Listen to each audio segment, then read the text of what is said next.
Hey everyone, welcome back to our channel. So in today's video, I'll show you how you can change Google Business Profile picture.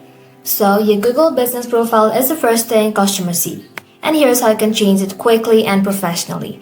Open up your browser and then in the search bar search for business.google.com and then sign in to your account. From your business profile dashboard, select the location you want to update. Then in the list, you want to go ahead and simply find your verified profile.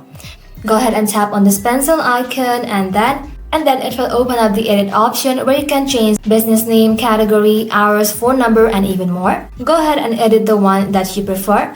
But if you want to change your profile picture or cover photo, go ahead and tap on this camera icon that says add photo. Then go ahead and tap on select image or videos.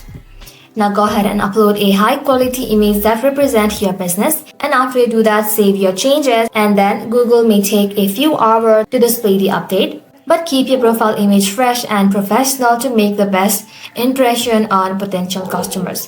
Thank you all for watching. If this video was helpful, don't forget to like and sub and I'll see you in the next one.